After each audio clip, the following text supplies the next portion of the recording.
It's time for DodgerHeads.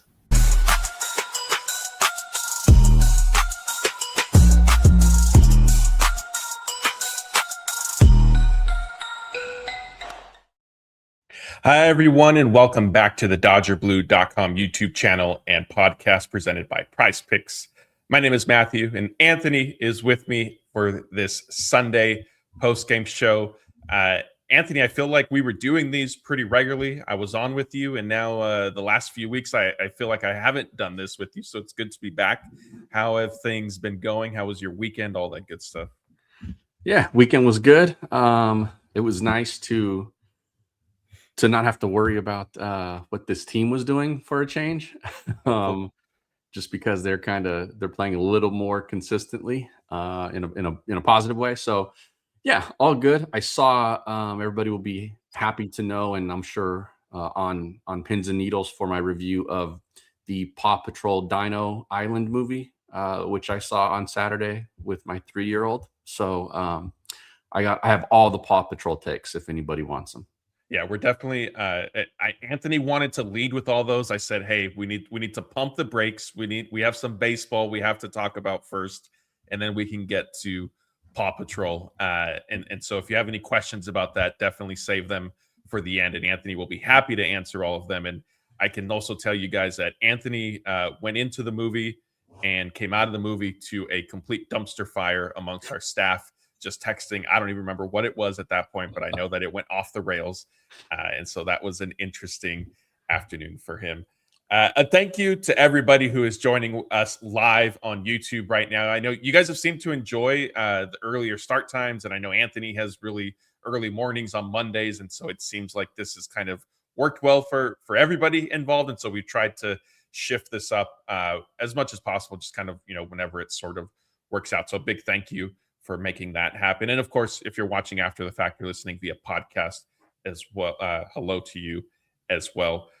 Anthony, planned for today, we were, putting the topics together this morning, and there's a ton of stuff. And I know the big one, at least for me, that sticks out is Dan Kasten's comments. And those happened on Friday. And right away, amongst our staff, we were talking about like, what is going on here? And so that's on the docket here for us to discuss. We're going to get to that. But before we do, we also have to go over the week that was for the Dodgers and look at, the upcoming road trip that starts with a big matchup against the Braves. Of course, there's Andy Pages' unfortunate hand fracture. Some notable updates on Justin Wrobleski, Edwin Díaz, Eric Lauer, Tyler Glasnow, Will Smith, the plan changing with Shohei Ohtani, and all that. But before we get into everything and start with our first topic, a reminder to please hit the like button on this video, subscribe to the Dodger Blue 1958 YouTube channel, ring the notification bell. And if you consume us via podcast, please rate, review, and subscribe there as well. All right, Anthony, let's start from the beginning, which, for the purpose of our show here, was back at Coors Field, where the Dodgers swept the Rockies, rode that momentum into now sweeping the Pirates. On one hand, sweeping 2 series in a row obviously is great. On the other hand, if you look close enough at some areas, you could still poke some holes. Yeah, I think there's plenty to still sort of criticize and be, have some concern about. I don't think there's anything to be panicked about. I don't think there ever was, but I know some people are prone to living that way. And so, they were very, very concerned about some of these things. But yeah, look, I think from a overall standpoint, the team has just played cleaner baseball. That's been the biggest notice. The biggest thing that has changed for them is that a lot of the sloppiness and the sort of, I think, the unfocused play has sort of shifted and it's gone back to where it should be. I think that's the biggest part of this. They are hitting the ball a little more consistently. Some of the guys who were in slumps have kind of gotten out of them a little bit. Not everybody, Teoscar, but some of those guys have gotten right. And the starting pitching has been really good. Relatively speaking, in Coors Field. And then obviously against this series, against the Pirates, you get Yamamoto, Skubal, and Snell to close it out today. And all 3 of those guys were really, really good. So yeah, I think in general this week, lesser opponents, but the things that you can control, they did control and they shifted back to a more positive state. I think that's the big takeaway from. I think if you look at the week before and how they were playing versus this week, that's the biggest shift. Definitely. I do agree with a lot of that. And I know that, you and Scott did the Tuesday show after the Rockies game, and then we had a Thursday show after that Rockies series. So we're not going to spend a whole lot of time there. And frankly, I think you can correct me if I'm wrong. We are of the mind that Coors Field is Coors Field. You could kind of take some positive things from it, but ultimately, like, those games are what they are just because it's such a weird and different environment. Dodgers obviously got the three games there. Sure, some things you can look at and say, well, what about this, and this? With the Pirates series specifically, to your point, obviously two opponents at the Dodgers, the Rockies and the Pirates, that the Dodgers are certainly better than and should have won at least 5 of 6. They obviously won all 6, but I would have said, hey, this stretch, you need to win 5 of 6 here, especially coming out of that disappointing showing against the Brewers. But with the series against Pittsburgh, if you look at it, obviously, Friday night, they blew the late lead. Sure, they won in extra innings, fell into a 3-0 deficit on Saturday, came back. Today, obviously better, a shutout win. Alex Vesia a little shaky there at the end. I do agree with you, though. Do you feel, I think this is what you got to please correct me if I'm wrong, and then I'll also just sort of ask a question to be sure. You feel that how the Dodgers are playing now, a week ago, 10 days ago, they might not have come back from the 3-0 deficit. They might not have rallied after blowing that late lead to the Pirates on Friday. Like, is that the shift that you're mentioning that you feel like has happened with the team a little bit? I think it's part of it. I think those comebacks or not coming back last week are results of the things that have shifted. And to me, right, it's like they're running the bases better. They're playing better defense. The stupid errors have seemed to go away for the most part this week. I can't really think of anything that stood out, over the Colorado and Pirates series that were just like, like the Kyle Tucker drop fly ball, like that kind of stuff. Yeah. And they got some timely hitting too. Like, they're still probably not slugging the ball as much as you'd want to see, with the exception of maybe Muncy, but that stuff tends to, it'll come around, I think. But even Shohei's looked better, right? Like, he's not flailing as much as stuff. I know he's had some bad at bats here and there, at least aesthetically, but like, he's looked better in general. So yeah, I think that, the losses in the loss column were bad, but I think like a lot of the stuff that they were doing that people were panicked about was all stuff that was within their control to fix. And they've seemed to get the message from Doc, or just like whatever the wake up call might have been. They got the message, and they're playing better. They're not playing great ball, but they're playing a lot better. Yeah. We had a super chat come in, so I want to get to this. It's from Gabriel. It says, and that's all she wrote. Game over. Dodgers win and complete the sweep, baby. Go Dodgers. So yes, a celebratory show, which, hey, we've been able to do now for this past week. I know that I wasn't on last Sunday. Anthony, you and Blake, I think, had to wear one a little bit. Like I said, after losing 3 out of 4 to the Brewers, I was at the stadium that day, so I didn't get a chance to catch it as it was happening. But I could imagine what the setting was like for that. Got a little bit more optimistic, like I said, on Tuesdays and Thursdays, the shows that we did, and now here we are. Dodgers are on a 6-game winning streak. Before we kind of look at Tarek Skubal and Kyle Tucker specifically, Anthony, I'll put you on the spot a little bit. Do you happen to remember, and the only reason I know is because I looked this up for our recap, do you remember when's the last time the Dodgers swept 2 series in a row? I don't think it's at all this year, is it? It wasn't this year. And it happened. So it happened last year, which I was not expecting. And I forgot until I looked this up that they started last season 8-0. 8-0, yeah. They swept the Tokyo series, then they swept the Tigers, and then they swept the Braves. So not all. I was expecting to have to go into like early 2024 to see when was the last time they got back-to-back series sweeps, but it was only last year. I need to give the Dodgers a little bit more credit there.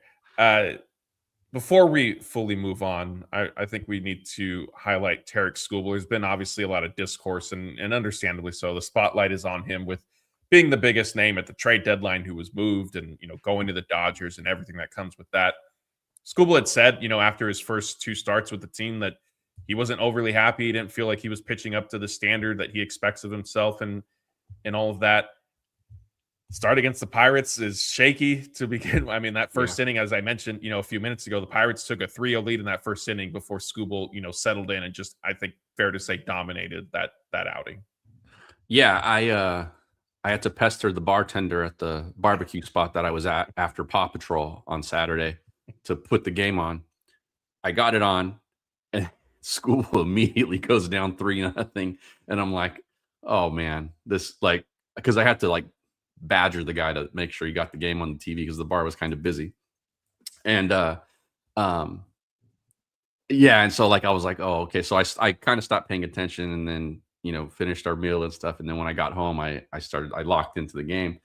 And it was a rough start, a little bit of some, BABIP luck thrown in there. But after that, he looked fantastic. He was cruising that was the definition, I think, of low stress ball for a pitcher. And he finally started to look like he was the guy that they traded for. Yeah. And even, the 3 runs came in the first inning, but the second inning, if I remember correctly, the Pirates, they had first and third, I think, with nobody out, maybe second and third with 1 out type thing. So he got out of that without allowing another run. Finished with 11 strikeouts. His velocity ticked up. I think he threw 100.2 mile per hour fastball, if I remember correctly, to end the 6th inning. Yeah. And that was now for the last out was 100. That's now twice, both of his starts where I guess in this case he ended up still pitching another inning, but towards the end of his outing where he, lights up the radar gun and shows hey, I can still reach back and get this in the tank. And I think for me, that's encouraging because I'm, a lot of, I think what we're going to start doing on these shows is looking ahead to big picture stuff, right? We're closing in. August is going to be ending here in a week, final month of the regular season, then the playoffs. And so when you get into the postseason, maybe if Skubal, if it's the 5th inning, but he needs to get himself out of a jam, well, he's going to rear back and be able to hit, triple digits on the fastball. Yeah. And I think some of it too is he knew he was done after that, right? And so he can let it fly a little bit more. But I think that probably some of it has to do with him just being more comfortable and settling in and things like that. The team's just playing better in general too. That probably helps. He doesn't have to feel a little bit of extra weight on himself to say I got to stop this bad play.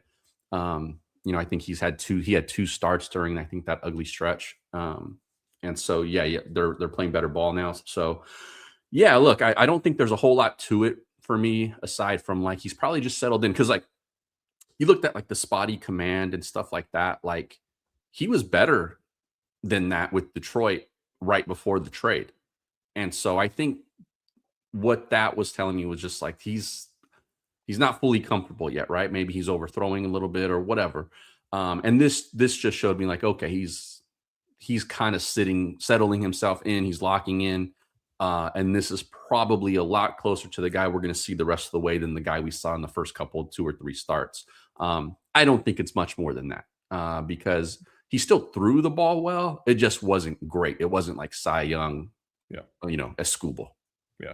And that's another thing too. He noted after the start against the Pirates, which if you haven't seen it yet, we have Tarek Skubal's entire post-game interview up on our Dodger Blue 1958 YouTube channel. He mentioned that, the first inning stuff that he's sort of battled a little bit. He hasn't really fully been sharp. He's aware of it, and it's something that he's working on correcting with Mark Prior. And I do think, if not, or maybe even when that gets locked in, you're going to start to see, the pitcher that has won back-to-back Cy Young awards over in the American League. What's going to be interesting now is Skubal's next start is lined up to be Friday against the Tigers, which we're discussing some of the, maybe pressure or emotions, whatever, adrenaline. I would anticipate that he might, be a little bit wild in that one just because of the oddity. It's a weird thing, right? To just get traded from the team, the only team you've known throughout your professional career. Now here you are facing them basically a month later. Yeah, it's going to be interesting. I do wonder, I think it was kind of unavoidable the way the schedule fell, but I do wonder if Dave talked to him and said hey, you're not going to it's not an option to miss this series, but do you have a preference on what day you pitch? Like, I don't, I wonder if that went into any of it at all, especially with Glass now coming back. It gives them a little bit, and the day off, it gives them a little more flexibility, maybe. I don't know. That's just me personally wondering if Dave talked to him about it. But kicking off the series that's going to be a spectacle for Detroit, right? Like, they might sell that game out, in all honesty. Like, Friday night in Detroit, schoolboy on the bump. That probably is going to be a hot ticket around there. And I'm we can only assume that he's going to get a fantastic reception, but I do wonder how he responds to that, right? And like you mentioned, like, maybe he's going to overthrow. Could it be a little much for him to get settled in early? I think having this start behind him, though, could sort of lock him in that way, where he takes this opportunity and just kind of laser focused, like, I have a job to do here. This is my new team kind of situation. I would love for him to go 7-8 shutout against these guys. That would be awesome. Like, I'm very indifferent about the Tigers. Their PR people are very cool. Like, I can say that about them. And the stadium is nice, if you've ever been there. But I'm pretty much indifferent on the franchise as a whole, other than that. And so, like, I think it'd be cool to see him go over there, get a great ovation, and then just completely shut them down. And not just as a Dodger fan, but like, to see him go back to that place where he's had all that success, a franchise that wouldn't commit to paying him fair market value, and then just shoving it down their throat. Yeah, that would definitely be interesting. And I hadn't thought of it. I think you bring up a great point of, yes, there wasn't really going to be a way for the Dodgers to manipulate the rotation to have him miss this series completely. I do know, Dave Roberts, when he said, Glass now will be back during the road trip, probably the Brave series, like, he was reluctant to say the day. So again, we're not reporting it, but it wouldn't shock me if there was maybe some talks with Scooble behind the scenes of, which day do you kind of want this to be? And I think Friday, the series opener makes sense, because there's not a day off. So, they're flying in from after facing the Braves on Thursday night. You get to the stadium Friday as much as he can. You focus on your start. He might go home. He might go to Detroit early. Yeah, too. True. Perhaps. And then you get through your start, and then you can enjoy, the rest of the week and kind of, okay, I'm going to go, the way we see players do all the time, talk on the field before the games and stuff like that. So definitely be something to keep an eye on. The last thing from, kind of focusing on this short homestand, I guess, can we call it a homestand? And if not the last 6 games that the Dodgers have played. Kyle Tucker, another I put the wrong banner up. If you're watching, I do apologize. Kyle Tucker, another player who's been in the spotlight, obviously, this time for his struggles throughout the season. He received a standing ovation Friday night, definitely for his first at bat, for not the entire stadium, but a lot of the lower level. And then it happened periodically, was from some other sections throughout the game Friday, and it carried into Saturday as well. Tucker had fallen into, an 0 for 26 drought at Dodger Stadium until his 2-run single on Saturday, which ended up being the difference for the Dodgers in a win. And I say, Anthony, because we talked about this before, it was a single, but it was very much another one of Tucker's, rollovers to the right side that, happened to get through. He hit the ball hard in his last at bat on Saturday. He had a walk today, a solid single, and today that finally something, not on the ground. Where are you at with Tucker? I mean, and is it just like it kind of is what it is? Are Dave Roberts has said, I'm seeing a different mentality in person now. I think he's going to keep trending up. Tucker took batting practice on the field Friday, his first time doing so this season. So he obviously is at least, I think we also should make it clear. And sorry, I asked you a question, then I kept talking. My apologies there. I think we should make it clear that Kyle Tucker is working, because I know we saw this narrative going around social media that, he's not trying and not doing this, that, and the other. Yeah, I think I don't know if it's like just natural for fans to take a struggling guy and accuse that player of not trying hard enough. Mookie Betts on his podcast with Miguel Rojas this last one, they dive into the Tucker stuff a little bit and just sort of how that whole dynamic is shaping with him in his first season. But they also talk about, like, the perception of like guys not trying hard enough or what trying hard looks like and that kind of thing. And I thought it was really good to get it from that side, because like we talk about it because guys, we've been credentialed media. We've seen these guys put in the work, where I think just, if you're a normal fan, you don't see that stuff. That stuff doesn't get televised. There's no really way for you to understand that part of it. And so and Mookie's gotten criticized for this too when he's been bad. Like he's not, he shouldn't be doing the podcast, or why is he going to that event or whatever, like as if they're not trying to work on their craft. It's a really lazy narrative, in all honesty, and it's pretty disrespectful in my personal opinion. And I don't think it's something that people would say if they saw that player sitting on a bar stool next to them. They wouldn't turn around and in that conversation go, yeah, you're probably just not working hard enough. Nobody would say that. And if they tell you online that they would, they're effing lying. So I'm glad that they addressed that part of it. I don't know if they hear it or whatever, but that wasn't necessarily the reason they got into that topic of conversation. But that conversation has been started online about Kyle Tucker, and it's just simply not true. The players that he's around, his coaches talk about how hard he has been working to try to figure this stuff out. And the people who cover the team have been talking about how hard he has been working to try to figure this stuff out. With all that said, I haven't really noticed much of a difference. The production has gotten a little better, but it was bound to flip. The law of averages was bound to find, him in the positive column for at least a little while. And that hit he got yesterday was just like, but this guy cannot hit a ball hard to save his life right now. And I think he did end up hitting one hard yesterday, or maybe it was today, but it was right at a guy. But other than that, like, yeah, I mean, that ball got through the infield, but it was a rollover, a ground ball that, in a different circumstance might be a double play. But it's got to feel good to see the ball touch grass. Like, so I'm not discounting the thing about that, but I think possibly what Dave might be speaking to is just his general demeanor and attitude from what it looked like in Colorado, where it was like, man, someone take this guy's shoelaces, to, okay, he's back to being his jolly, normal Kyle self. We're out of that phase of it. And so maybe, this is a sign that he's going to be a little bit more relaxed in the box. We'll see. I'm not fully out on this guy. I haven't been fully out on him all season. He's been frustrating as hell to watch. But look, the Dodgers in these last two postseasons, they really talk about winning moments, not necessarily having to play like just outstanding baseball from start to finish once October 1st hits through November 1st. They more focused on winning moments. And if Kyle Tucker can get into October and win 2 or 3 moments for this team, the regular season isn't going to matter very much. Like, Miguel Rojas was a DFA candidate for a lot of last season. And he came up big a few times in October.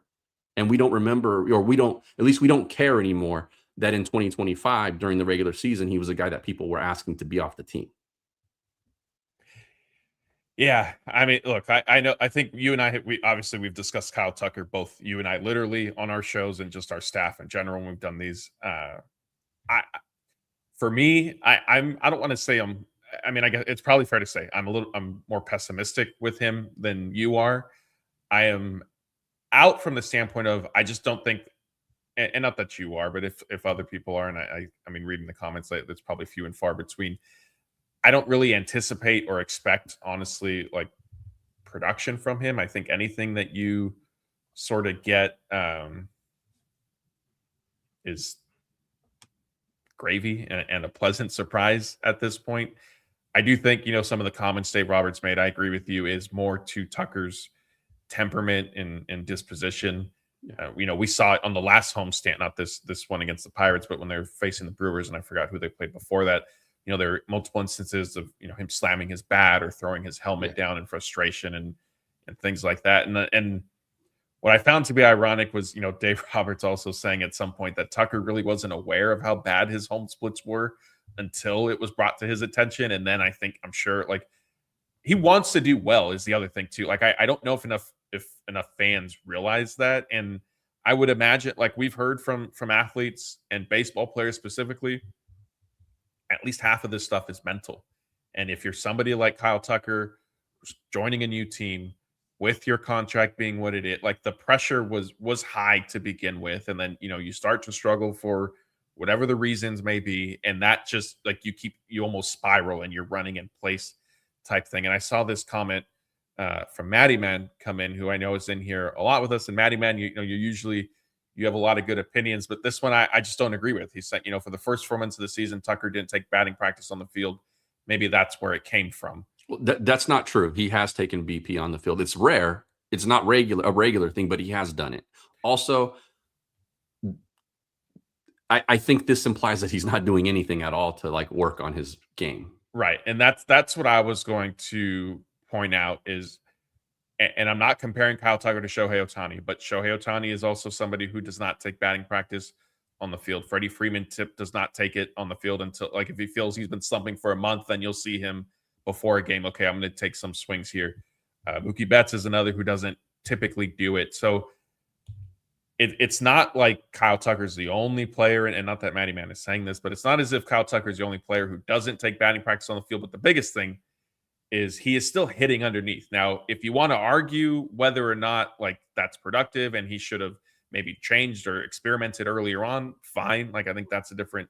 But it's also not like this is the first season he's not taking BP on the field, and then he decided to do this as a Dodger, and then his numbers tanked. He's done this his entire career. The same with the swing mechanics, which there's been a lot of criticism about his swing. His swing looks like it's garbage because the production isn't there. This is what his swing has always looked like. Like they did stories on it when he was in Houston about like how it's so unorthodox, and it does not a textbook swing that you would teach at Driveline, but he gets results out of it, right? So like, sure, there's mechanical tweaks that every hitter needs to make, but the foundation of his swing and what it looks like got him this contract in the first place. Like, that's not why he's been bad. BL Boyd wants us to think hard about this before laughing, but if you saw the smirk on my face, you knew I couldn't hold it back. He's saying, "No show only wishes he could hit in the clutch like Tucker." Think hard about it before laughing. BL Boyd, I know you. I will give you this, BL. You have consistently been dogging Ohtani no matter what, so you are steadfast in your approach with in that. Being wrong. He's steadfast in being wrong. Well, yeah, and yeah, I'll give you that, BL. Couple super chats here before we move on to the topics that we have still. Kevin says, Walter's stuff has been quiet. Is that a good sign? Well, for starters, I sort of disagree with the notion that it's been quiet. I mean, nothing official, I guess, has come down the pipeline, but there have been, rumblings and various reports, and we're going to get into YouTube a lot of content creators are getting mileage out of this. It hasn't been quiet on that front. That's true.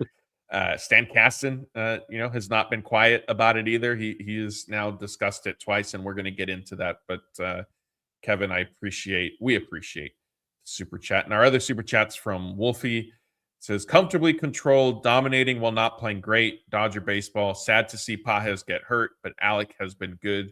Outstanding starting pitching, and overall Dodgers in a much better place. Yeah, and that last point is what Anthony and I, we're touching on as we were reviewing this current 6-game winning streak. We didn't discuss Alec Thomas, but I think we'll probably get into him more once we dive into the Pages stuff and the fallout from that. But just some quick thoughts, Anthony, on what we've seen from Alec in his brief stint so far. Yeah, nice. It's been good. Nice approach. I like that he kind of isn't it doesn't feel like he's too focused on pulling the ball. He's trying to use the tools that he does have. And I think he looks very natural in center field. He's athletic. You can see with the jumps that he gets.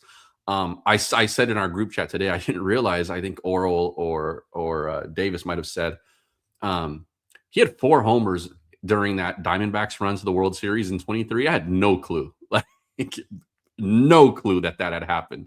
I kind of stopped watching baseball for a few weeks after the Dodgers got eliminated. Like, I had enough at that point. Yeah. But I mean, if nothing else, it shows that, like, when the lights get a little brighter, like he might not shrink up. So yeah, if he's on the roster, which I think he has a chance to be in October, given some of the tools, yeah, I think it's a guy that so far I think you might feel fairly comfortable with being out there. Maybe not as your every game starter in October, but like if he's got to play, like I think he's going to be okay. Yeah. All right, let's start looking ahead a bit. As I mentioned, the Dodgers, short homestand for them, just the 3 games against the Pirates. Now they are off on Monday, and then their road trip starts Tuesday, and it begins with 3 games against the Braves, and then they continue with 3 more against the Tigers. Atlanta has lost their last 2 games to the Brewers, and they're playing the series finale. It might have started about now, maybe 10 minutes ago, 15 minutes ago, over on. I think they're doing the Little League Classic, which was kind of, I didn't realize it until I started seeing social media posts of the Brewers being in Williamsport, right, area. Yeah. And I thought, wait a minute, aren't they playing the Braves? Like, what is happening here? Then it's kind of odd. It makes sense, but it's odd that, you play the 2 games in Milwaukee and then the series finale gets moved, but I digress. So that is going on now. Anthony, how much stock are you putting into this series? Obviously, the Dodgers with their winning streak and the Braves' recent struggles, it's created a little bit of separation for that number 2 seed now. Yeah, it's baseball. The Dodgers were gonna start playing better at some point. I said this before, and I said this, and people actually took me to task with it. That I said the Braves weren't going to play 700 ball for the rest of the way, and people were like, "Well, it's not that far out of the question." Like, da da da da. Here we are. So I got laughed at when I said they were going to win the division by 5 games in 24, right? Like, look, man, just stick with me. Just stick with me here. Like, I got you guys. I'll walk everyone through the storms. You need to print out your successes and hang them on the back behind you so that can yeah, right. No, look, I think that it's baseball, man. Like, it's a long season. It was pretty I wasn't going out on a limb to say the Dodgers were going to play better and the Braves were going to come down to earth just at least a little bit.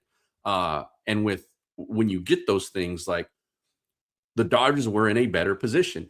Also, I don't think anyone looked ahead to see what the schedule looked like, come toward the end of August either. Like, all of this stuff plays a factor into, when you're trying to guesstimate how things might play out.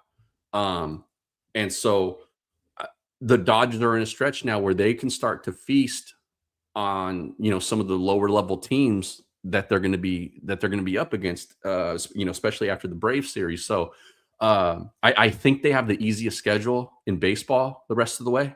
I think I saw that, maybe if not the easiest, one of the easiest.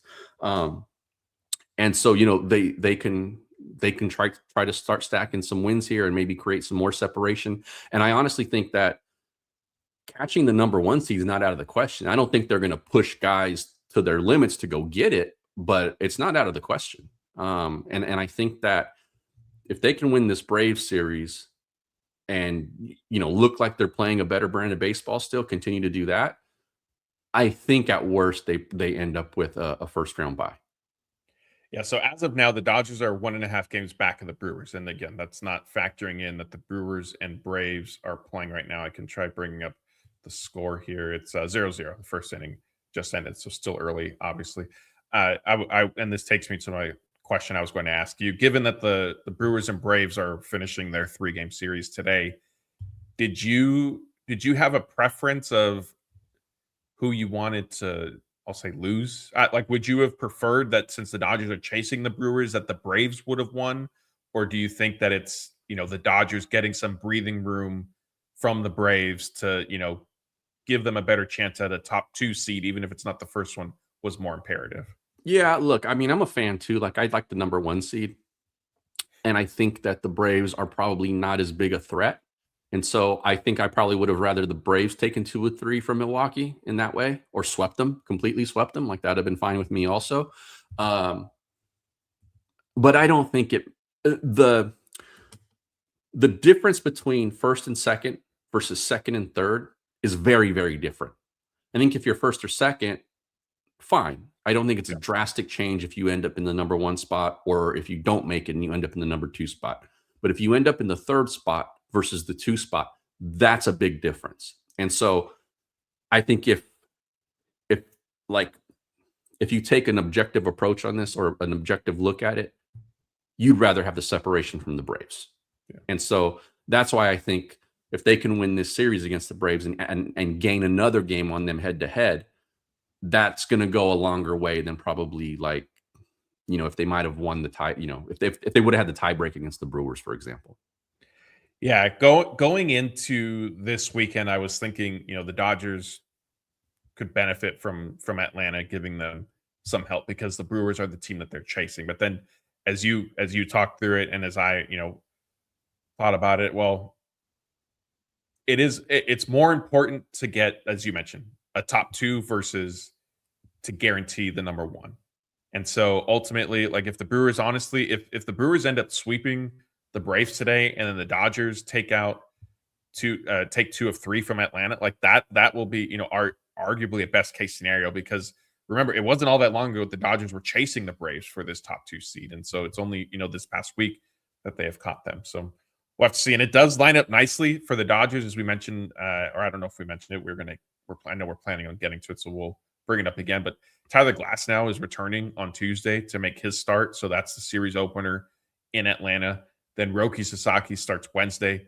Yoshinobu Yamamoto then goes in the series finale. So, I mean, you should, Glasnow look good on his rehab starts. And I know that AAA and the major leagues are very different, but encouraging signs there for the Dodgers as they begin their road trip with what could end up being an important series. All right, I want to pause really quick to remind you guys about Prize Picks, which is the sponsor of our show. And if you're not familiar with the Prize Picks app, it's really simple to get started. You can use the link in the description of this episode and create a free account that lets you then test your knowledge by picking more or less for a bunch of different stats and players, and then you lock in your daily lineup. And if you've heard, or if you haven't heard, there is a new offer with code HMA that gives you $5 when you play $5 on your first lineup. And if you win, you get 150 in free lineups after that. So just be sure to use the code HMA. And as a reminder, Prize Picks is only eligible to those who are at least 18, 19, or 21 years old, depending on the eligible jurisdiction where you reside. And we ask and encourage everybody to please make your picks responsibly. All right, so a little bit of bad news here, Anthony. If any of you guys were out of town or maybe just happened to miss it, Andy Pages sustained a left hand fracture when he was hit by a pitch on Friday night.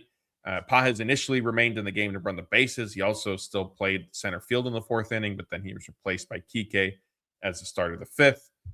Obviously went on the injured list the next day, and it's since been revealed that Pages underwent a procedure to have a compression screw inserted into his left hand, which is supposed to help the healing process. Dave Roberts shared news that Pages had a minor operation before. Dave Roberts shared the news before today's game.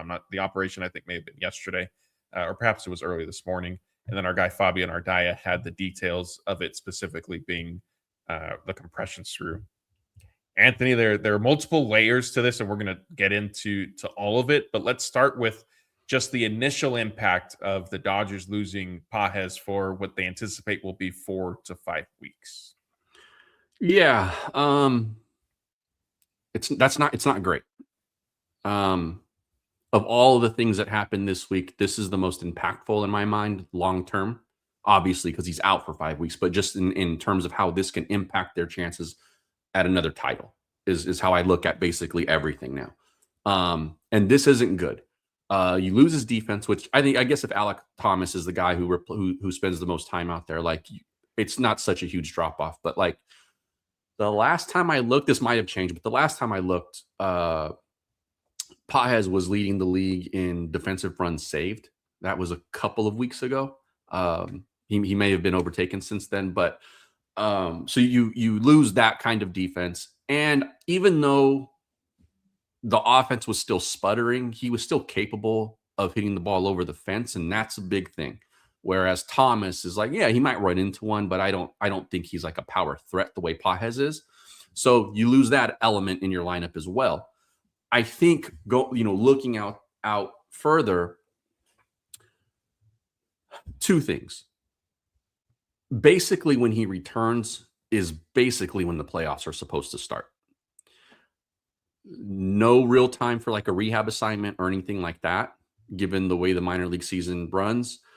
And so he's going to kind of have to figure it out just by coming back, is sort of how I'm seeing this. The other part of this too is that these hand injuries, we've talked about it before with Kyle Tucker, and I'm not saying that he's in exactly the same boat, but guys don't come back and immediately regain form with these kinds of hand injuries, hand fractures in particular. It can sometimes take guys a while to figure out how to hit again with this thing. And they may not have pain in it. It may not hinder certain aspects of the swing, but there is something about it that research shows guys who have had these kinds of injuries, it takes them a while to get back to where they were pre-injury, even if they're on the field and playing and they're technically healthy. So I do wonder if he does come back, how effective he might actually be, given that he's had to have surgery, that this thing was a fracture. I don't think any of this is positive. And when it first happened and they were like IL, and this was before we heard about the fracture, I was like, okay, if he's got to take a couple of weeks off, maybe it's not bad that he can kind of reset and just watch some games for a little while. Then when I read that it was the fracture, it was like, okay, this is a lot worse than I think we might anticipate, just because people tend to just look at the timeline of when he'd be back and be like, okay, we'll be okay. He'll be back for October. Right. I see it as a much more, there's more depth to this than I think just the timeline.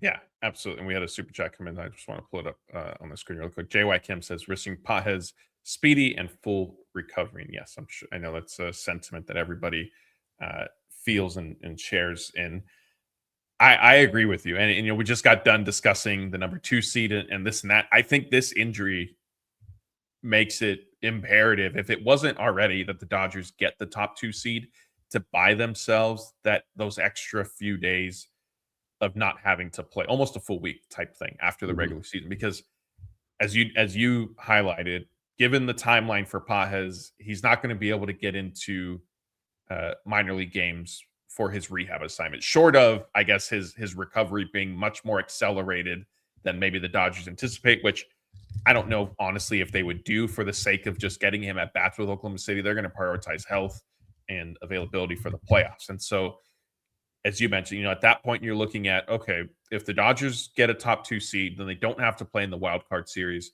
We've seen it in the past. What they do is when they're holding their workouts, they set up these live simulated game situations or just live ABs. And so that will be helpful for Pages from a timing standpoint. I think, that it sort of can address that. As you pointed out, though, with hand fractures, with shoulder surgeries that we've discussed, the full strength, the full range of motion, the full mechanics, like you said, whatever you want to call it, is not immediately there. And so, yes, Pages, I don't want to say in theory, but kind of in theory, will be back in time for the postseason and literally able to be in the lineup and on the field.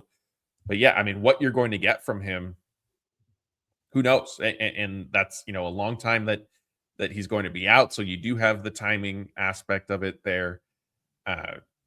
You hope that, maybe there's enough strength. And I think the other thing to this too is, unfortunately for him, it's on his left hand, which is his bottom hand. So it isn't as though he could, take one-handed swings, which I think some players have done in the past. If it's the top hand that they're dealing with, whether a fracture or some other injury, maybe they'll take some, one-handed swings at some point to kind of start that process. Pages is going to have to wait. Like he can't, you're not going to be able to do something like that. Right. So that's another layer. And, we mentioned at the beginning of our show, yes, Alek Thomas he can fill in, but I'm right there with you. We're at the point in the calendar where everything at this point, every decision, every injury is all about October and looking at the calendar and what could happen. And that's what, Freddie Freeman, obviously, like, that was a scary fall to begin with, but then something like that, like I said it, I'm expecting him to come up and his face is all bloodied. And I'm thinking, man, like, if he has a concussion, if he broke his nose, like, what does this mean for the playoffs? And so, yeah, I mean, it's an unfortunate situation. And I think, you just kind of have to, sort of hope for the best. And you don't want to say that Pages will be relegated to, a glove first only type of player, but it might be that, just because of the difficulty of coming back from this type of injury. Yeah, for sure. And we have a, we have a comment here from Steve Schmidt that says Andy Pies can't possibly hit worse than in last year's playoffs, and we won it all. Yeah, it sucks, but we can overcome. Like, that's fair, but like, I also assumed that he was going to be healthy and not hit any worse than he did last year, plus the defense, and that would have been a huge upgrade because it looked like he was starting to come around. There was still, like I said, there was still some sputter there, but it looked like he was starting to come around. The ball was jumping off the bat a little bit again. So, um, it would have been nice to have a healthy Andy Pies going into October, but even if he does get back, I think he's going to be severely limited offensively still. And that's just it's not great. It's not great. But I think this has longer term impact than just October for him. Like I wonder what next season looks like too for him. Yeah, that's a good point. And the other uh, element of all of this is, and I know Pajes was dealing with his own sort of hitting struggles recently, but now this puts more of a strain on the outfield group. And we just we discussed Kyle Tucker earlier. You mentioned Teoscar Hernandez. Like it hasn't exactly been a productive bunch, and so now you're taking out one of your, I mean, definitely your big of those three, the biggest power threat that you have seen. Just because with Teoscar, he's capable of hitting home runs, obviously, but we haven't really seen them recently. And Kyle Tucker, it is what it is with him. Yeah. So now, that the Dodgers prioritize obviously more of a defensive minded, which Dave Roberts made immediately clear Friday night when he was asked, is there an early sense of what the roster move might be? Twice in his answer, he basically said, we need somebody who can handle center field. And so to me, that ruled out any of the prospects. Were you surprised that maybe the Dodgers didn't turn to one of their big prospects? Because obviously that's what the farm system is being led by right now, is these young outfielders. No, and only because I think if they were going to do that, they would have already made the 40-man move by now. None of those guys are on the 40-man. And so you have to make a 40-man move. And it's not that there's not fat there, but the Dodgers haven't done it for a reason at this point because they've had corner outfielder struggling basically from day one, and they haven't done it yet. And so that sort of told me they're not going to. And they had Alek Thomas, who we knew was a glove first kind of guy. To me, he was the no-brainer as soon as the IL was uttered. And so I wasn't surprised. It would also be tough to bring a guy like that up now, put a guy on the 40-man, bring him to the big leagues and say, okay, you're going to be thrown into the thick of this now. And you are expected to perform in October too. It's tough. It's tough because if the guy comes up, struggle. It's why the Dodgers are slow. They slow play a lot of their hitting prospects, is because it can be difficult for guys to overcome poor offensive performance when they first get called up as rookies. It's a thing. It's a thing. You don't have to look too hard to find it. And so it would be tough to put a guy in that situation, expect him to perform, and then if he doesn't perform, what do you do? That's, I think they see Alek Thomas, right, or for better or for worse, as a more expendable piece. And, also a guy that's actually played in October in the past and has had some success. So I think there's a lot of things here going on that went into this decision. I'm fine with it. I would rather have a defense first guy rather than a guy you're hoping hits offensively. Like when I say hits, I mean like he finds it immediately and can help this team offensively in the postseason. I think if you go with the glove first guy, your floor gets higher. Yeah, and I think the other thing too, and I know I am seeing comments now, and we've seen them in the past. Somebody like Josue De Paula, he's a corner outfielder, right? And so like the ask, the expectation or the hope that the Dodgers would call up somebody like De Paula, put him in to replace Pajes on the roster, but then put him in one of the corners and then bench either Teoscar Hernandez or Kyle Tucker was just not going to happen. That's not something that they were going to do at this point. I think it was Aaron De Paula is nowhere near ready defensively. Like even in a corner, like he's still pretty bad. He made a nice play the other day, but like he's not very good right now. They're hoping they can turn him into a serviceable left fielder by the time he gets up. Yeah. And I think, is it Earhart maybe who has some center field experience? But again, like the 40-man roster, whether fans want to like it or agree with it or not, it is a factor, especially at this point. Tyler Glasnow is going to be coming back. Will Smith's going to be like, Dodgers need 40-man spots that they're going to have to cut some of these players. So you can't necessarily start doing that for, a prospect that, maybe wouldn't necessarily, not everybody is Corey Seager, right? Who comes up in 2015 late in the year and then, ends up starting in the playoffs because he hit the ground running and Jimmy Rollins was terrible, had a terrible year. Yeah. Or Yasiel Puig. Yeah. Yeah. Or Puig. Right. So yeah, those are few and far between, but we'll have to see with what happens with Pages. Again, the silver lining, if you will, to all this is that the expectation is he will be back before the season ends. He might even return with a couple days, kind of the final weekend of the regular season. But if not, the Dodgers do seem to be pretty confident that he'll be ready for the playoffs. But again, the other parts of that now is I think there is even more reason to go and get a top 2 seed to avoid that wild card series, to buy him a little bit more time, if for nothing else, to just allow Pages to get some live at bats during those first few days before the NLDS would begin.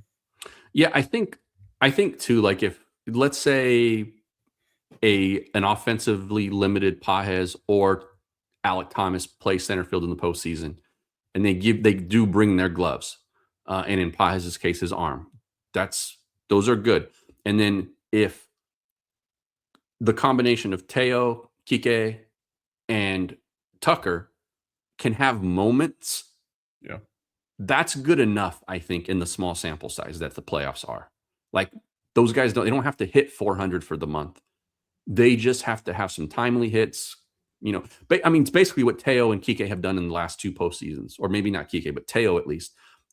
Maybe his offensive numbers as a whole don't look great, but you can look back to games and go, they probably don't win that game if Teo doesn't hit that homer, or that kind of thing. If they can have moments like that, they'll be able to keep their head above water in terms of what the outfield gives them offensively. Yeah, I agree. All right, our next topic, Stan Kasten, if you missed it, came out and addressed for the second time the Dodgers' future and Mark Walter's ownership of the team. And this, of course, is in response to Mark Walter surprisingly deciding to sell the Lakers, reportedly looking to sell his shares in the Chelsea Football Club, reportedly approaching Spectrum and saying, hey, do you want out of the Sportsnet, the Lakers side, Sportsnet LA, the Dodgers side, out of these TV deals early in exchange for a lump sum? Kasten said a lot of things. I have what maybe is his main quote, and I will read it to you guys. It is lengthy, so bear with me here. And then I'm going to go to Anthony for some reaction. We're going to, share some thoughts about this. But the gist of Stan Kasten's message with the media was to, again, reiterate that the Dodgers are not going to be sold. And he said, quote, "The Dodgers are not being sold. They're not going to be sold. They're not for sale. There is no process that has been started to sell, period. We are planning only to win. That's what we are always doing, and we are still continuing to do that both this year, and we've started our planning for next year, which is trickier than usual because we're not exactly sure what the rules are for next year. I just wanted this to be clear because this question keeps coming up. I understand the questions, I do, but as I said to you last time, the Lakers thing was one of those one-of-a-kind things that really has nothing to do with what's happening with us or the other teams. I may be saying a statement to the PWHL because they're not being sold either. Just trying to clarify. I wanted you to hear it definitively that we are not selling the Dodgers and we are continuing with our plans going forward like we always have had them. This comes from Mark. He's gung-ho about continuing to try to win. Again, including next year, subject to whatever next year's climate looks like." End quote. Anthony, I'll turn the floor over to you because I do have a couple other points that stick out, but I know that we were kind of scratching our heads when Stan came out for the second time to address this stuff. Yeah, the first thing that jumped to my head when I was either you or Blake who was at the stadium on Friday, or was it Saturday when he said this? Friday. Yeah, Friday. But when the comments started filtering to us, my first thought was that this is weird. That Stan is again coming down and taking questions from reporters when he basically is just saying the same thing again. I think if you were going to do a second discussion on this, and it didn't even have to be a discussion, maybe it's just a statement to the effect of the Dodgers are not for sale. We do not have any plans to sell the Dodgers at this point. That should come from Mark, not Stan anymore. Yeah. Because since the last time Stan spoke, a lot more stuff has come to the surface. And I think it's time now, if you're going to have people believe, people aren't going to believe Mark anyway, no matter what he says, but it's time for them to at least release a statement or to do it in person and say, I have something to say, guys. I'm not going to take questions. Even something like that, because I think it's time that he shows his face on this, because the Lakers we're seeing as a crown jewel. They are a marquee franchise, if not the marquee franchise in the NBA. And the Dodgers have now become the marquee franchise in baseball. And I think they've overtaken the Yankees in this category. And so if you're not talking about it, then I don't really care what Stan Kasten has to say as president, because guess what? Stan Kasten had no idea that the Lakers were going to be sold when they got sold either. And so I need to hear this from Mark, the guy who writes the checks. So since then, I've done a lot of diving in on just sort of this whole situation, trying to get a sense of like how this Laker stuff came about and how what might be the signs that the Dodgers are actually in trouble. I will say this: if anybody goes out and does this on their own, stop watching sports content, except for us, because we know what we're talking about. But stop getting this information on Mark Walter and Mark Walter's financial situation, specifically that topic. Stop getting that information from sports people, because I'm doing a lot of reading and watching stuff from financial people, Wall Street Journal stuff, Eric Jackson, if anybody knows that name. These kinds of people, not sports people, financial people, investment people. The stuff they're saying is very, very different about Mark's financial situation than you might be getting from sports people. Jeff Passan has teased that he's got something coming out on Tuesday to help explain some of this. He doesn't say who he's going to have on to help with that. I'm curious about that. If it's a baseball person, I might not just, I don't know how much stock I'm going to take in it, because what financial people are saying at the moment about Mark Walter's situation is very different from what sports people are speculating about. Because again, sports people don't really know a whole lot about this kind of stuff. It's not their world. It's not their world. And so that's fair. They don't have to know this stuff. But like the Eric Jacksons of the financial world are saying, the debt in question by the Feds and the SEC is not Dodger related, aside from the ticket stuff, which again is not Dodger money. There's been no correlation at this point of anything that's come out that has tied money from this investigation to the Dodgers or the Lakers, but he needed liquidity, and that's why he sold the Lakers. So again, this is none of this to say that he would not sell the Dodgers if he absolutely had to. And that's why we need to hear from Mark about it. What I am saying, though, about the stuff that I've come to learn, and I'm not saying I'm an expert on this, I've had to do a lot of, I spent way too many hours over the last 3 days trying to find out information about this stuff, more so than I did in the last couple of weeks. But there's a narrative out there that basically what the last two Dodgers World Series are more invalid than the Astros World Series in 2017, because the Dodgers, they're paying for the Dodgers team, and that's why there's all these deferrals, because they knew there was fraud already, and da-da-da-da-da-da-da-da. None of the financial people who have investigated this stuff or looked into it are saying that any of this money is tied to the Dodgers, other than those weak ties that they have back, like the ticket corporation and stuff like that. So, and I can add really quick. So if people aren't necessarily aware, there is documentation of loan companies associated to Mark Walter's business empire, having, basically loaned money to Dodger Tickets LLC and American Media Productions, which I think somehow is involved with Sportsnet, like is either the parent company. I'm not 100% sure, but Sportsnet LA is connected to them. And so Stan Kasten was asked during his second time speaking with reporters, again, this is all from Friday, if, that stuff is part of the federal investigations. And remember, there are two investigations happening into Mark Walter's business empire, if you will. One by the SEC, another by the Attorney General or the U.S. some federal court in, I believe, in New York. But Stan Kasten, when he was asked if loans to the Dodger Tickets LLC and American Media Productions are part of the federal investigation, his answer was, quote, "I know nothing involving the Dodgers as part of the investigation. Again, some things, even that you've asserted today, I promise you when it's over, you're going to realize are being mischaracterized," end quote. And he used the word mischaracterized multiple times. Yeah. One other instance was when, and Stan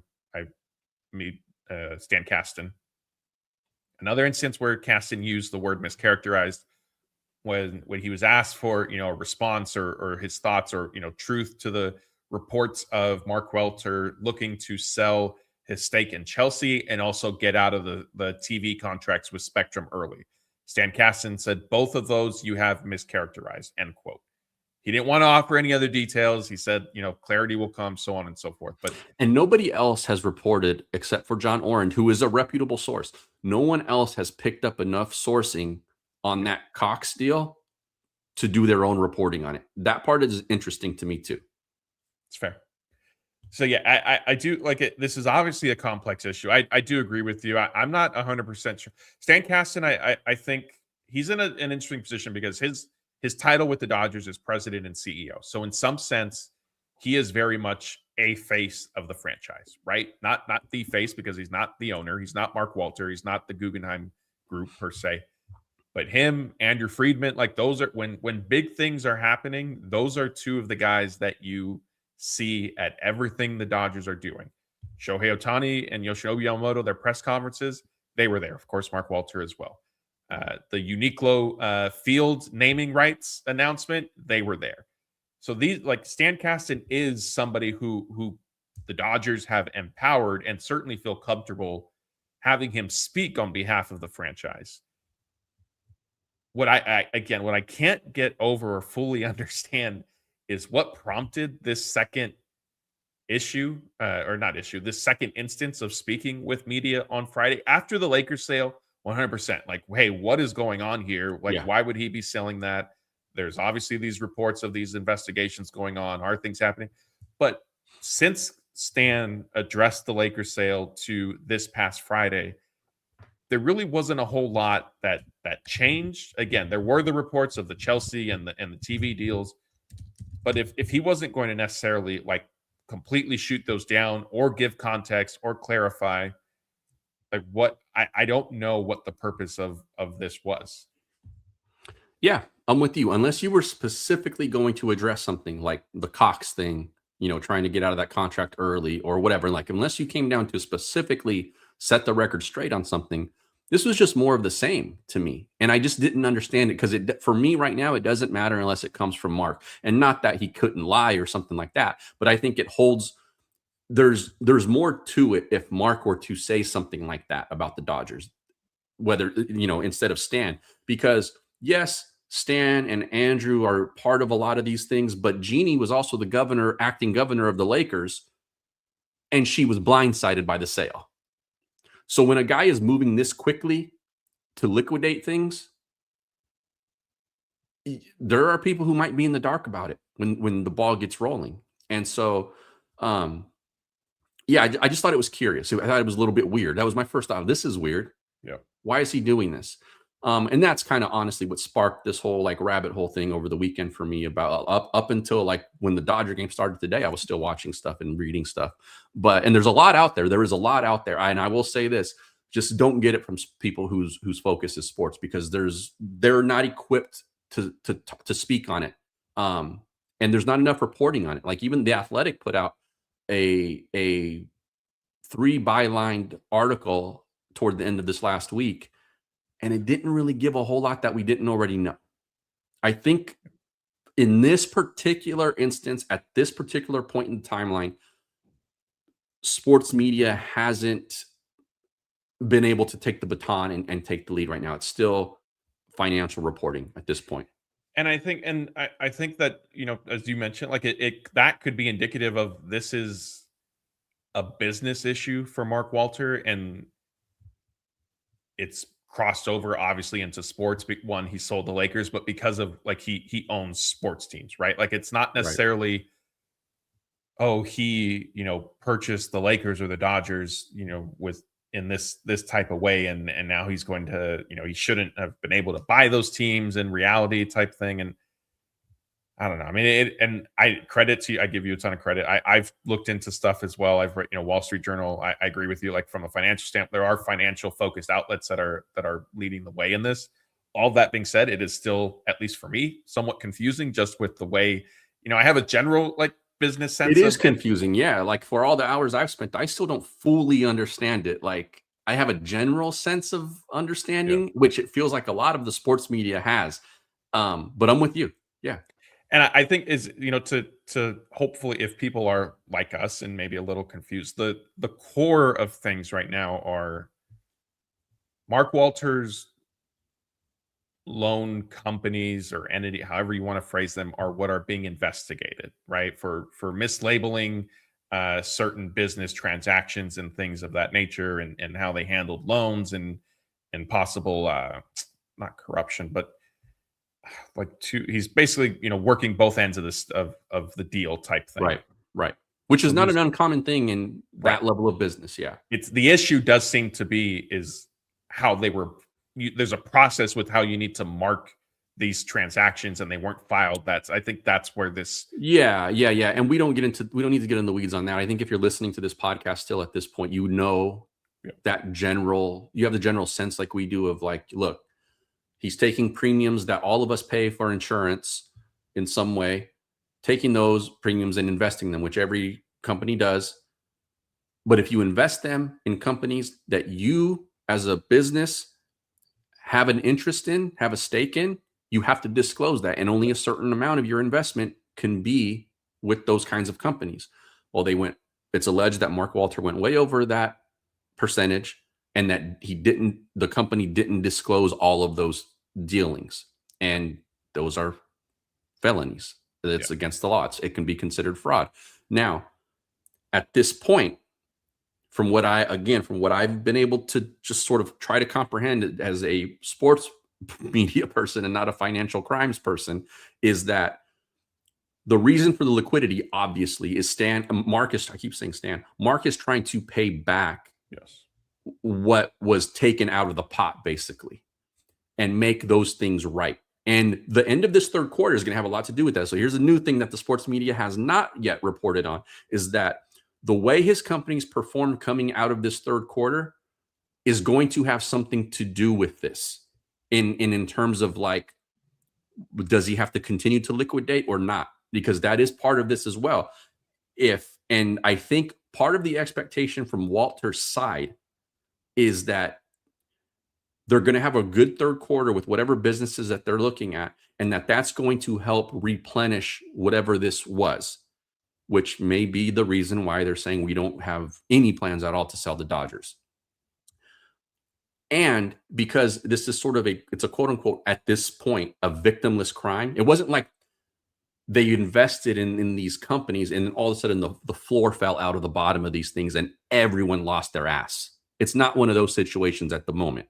And so I think it's a situation where if he can fill those coffers back up with the money that was invested into the companies that were not disclosed, it feels like everybody might go, okay, no harm, no foul, maybe a huge fine, maybe a probationary period for these companies, something like that. Who knows?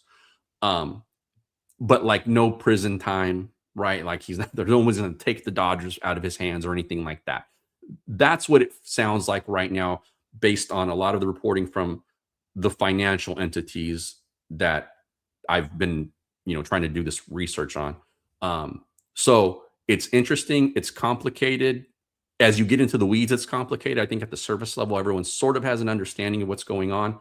But from how this concerns the Dodgers, I think is still to be determined. And I think at the moment, I think what Stan is saying is right, that there are no plans, including from Mark, that they're going to have to sell this piece, because also this piece is a money-making piece for him. It's not a thing that loses money for him.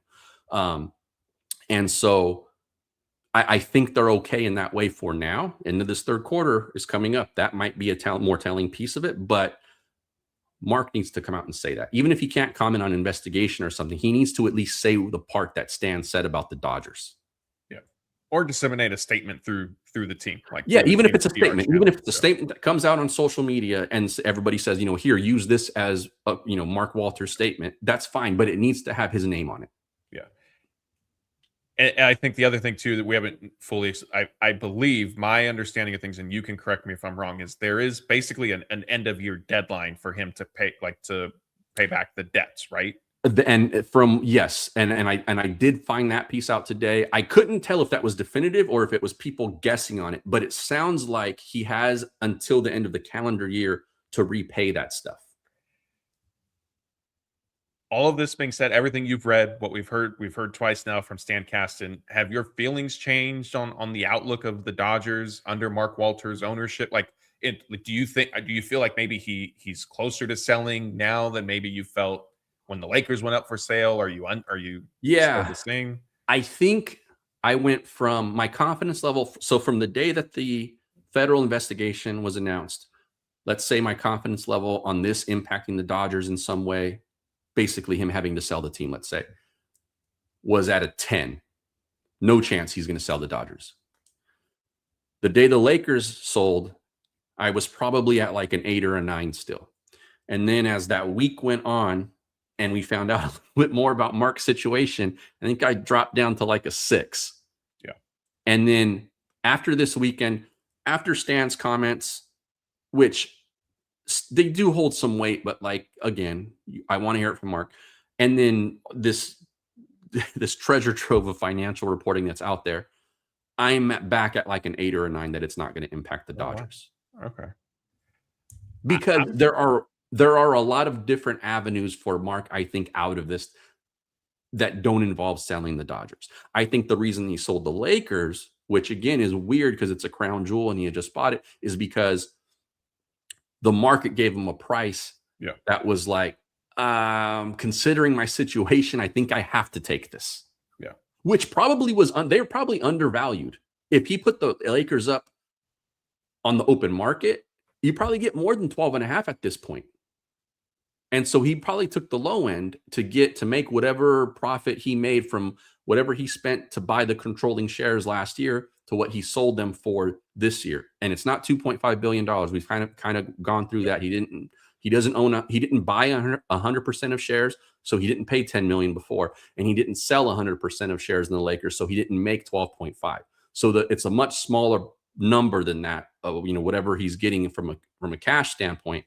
But it sounds like there are a lot of other avenues that they can go through to pay back the money that is owed by the end of the year, and that don't include selling the Dodgers. Yeah, I'm almost 50-50 as to a Dodgers sale or not, honestly. And it does, I do think that I was probably close to that when the weekend started, Matt.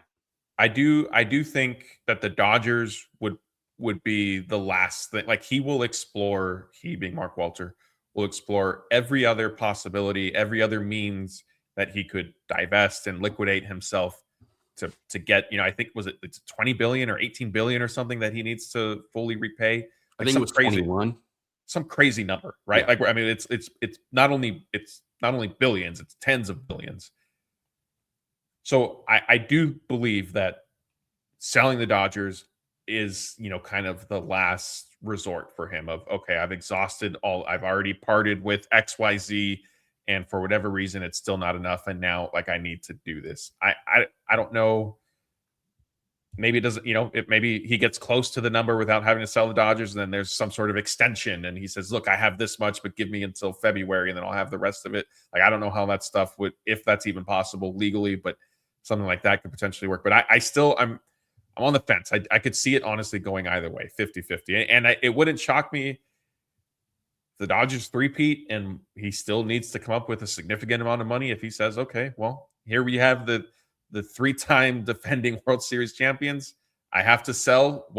This is my asking price. Come meet it, and somebody will meet it because they are a cash cow. One thing I couldn't find out, and I was looking for. Oh, real quick, I saw a comment in here that just went up, and I've seen this from others in just sports commenters, hot take guys. This isn't a Ponzi scheme. Yeah, what he's being accused of is not a Ponzi scheme. That's a whole different thing. It's a way worse crime. There are a ton of victims in a Ponzi scheme. This was not that. So we want our people that listen to us to be accurate in the information that they might report sitting on the bar stool or at the family picnic or whatever. This is not a Ponzi scheme. This was a thing that every insurance company does. He just did not disclose it, and he needed too much of it, essentially, is what he's being accused of. And so the one thing I was looking for that I could not find is so the Dodgers are a money-making asset for him. Unique low, all the signage, the different TV contracts, the contract for stations in Japan to cover the Dodger games, like all of that stuff, right? Like, this is a money-making entity for him. And so I really don't think like he is going to have to sell it now in sort of looking into this stuff. And I think one of the other parts of this for the Dodgers is that none of that money that was coming out of that pot, this is more misinformation that's out there, has been used to finance the payroll. Yes. Like that there is not any taking of this money from here and giving it to Shohei Ohtani. That's not a thing that's going on right now. And there's nothing that anyone's been able to, because people have looked, there's nothing that anyone's been able to find that says that is happening. We had a super chat come in. Luis says, let's be real. If it were any other team, we'd be calling their dynasty a fraud. Everything after 2012 doesn't count. I saw accusation. I don't know. I saw people saying Luis was an Astros troll, or I don't know. But anyway, Sydney is asking, what about Ohtani's opt-out clause? Does that apply more to Friedman? So it applies to Friedman and Mark Walter. Ohtani himself has not commented or confirmed one way or the other, but there have been multiple reports of people close to him, basically maybe even league sources, suggesting that Ohtani would not opt out in the event that Mark Walter needed to sell. Of course, that could change. Maybe if Walter's, I think that's probably under the presumption of sale sooner rather than later. If Walter were to sell in 5 years, maybe Ohtani's mind has changed. I don't necessarily know. I mean, even before that, like those reports came out, I wasn't too worried about that, honestly, because especially on that conversation might start and end with whatever the new CBA is going to be starting with next season, and Ohtani, just not making sense for him to leave. I thought this was interesting. Jake the Panda says, if Mark Walter did sell, what are the Dodgers worth? This is a good question. So our people at Forbes, the valuation at the moment for the Dodgers is right around $8 billion. Yeah. There is a pretty common belief that if he were to put the Dodgers up today on the open market, he could get a pretty good amount more than 8, thinking 10. In the 10 to 12 range. Yeah. Because again, remember, the Lakers are probably undervalued when he sold. Yeah. I think they're probably at 10. Especially considering all the deals that they currently have in place. Like, that's the Dodgers are a moneymaker for him. The other sort of, and I don't want to keep belaboring the point, but the other sort of interesting wrinkle to this, which I never fully understood from the get-go, was the jersey patch that the Dodgers have. They've had Guggenheim. Like, on one hand, when they did it, I thought, okay, I guess like promoting your own brand, like there's value in there. It does look a little bit more interesting considering some of the business stuff on the other side that Walter is now, uh, not being accused, I guess being accused of improperly handling and things of that nature. But I mean, like the jersey, like that could be if they sold to somebody like that. I'm sure not billions, but hundreds of millions maybe could be. You could get. Yeah, I don't. This might just be me not seeing this, but I don't have a real good idea of what those jersey patches go for in terms of a number. I always assumed that they just didn't pay anything because it was Guggenheim. Like it would be like when Disney owned the Ducks. If Disney put a Disney patch on there, like I would have imagined they paid for they got that real estate for free. The cynic in me suspected from the very beginning that there was some sort of business, perhaps tax benefit to legal, possibly to doing something like that and having money if there was. But yeah, I mean, the Dodgers never came out and said, "Hey, Guggenheim is paying this much." They never said, "Hey, we did it for free." So to your point, or it's what you hear of we leased the land for this ballpark to X team for $1 a year for the next 100 years. Yeah. Like that kind of thing. Yeah. All right. Well, hopefully that was helpful and informative with some of the stuff going on with Mark Walter. I know like it is a complex thing. I think, we hit on some of the most important aspects of it as Anthony said, like there isn't any suggestion or indication that, any potentially fraudulent stuff was being used to pay the Dodgers payroll or sign, these players to these contracts and so on and so forth. Okay, we still have some updates to get to. Some of them are shorter rather than others. Tyler Glasnow, we've mentioned a couple times. If you haven't, if you weren't with us earlier or if you missed it, he's returning on Tuesday. So he's starting in the series opener against the Braves. Will Smith is set to begin his rehab assignment. It's also going to start Tuesday. So he's going to AAA Oklahoma City.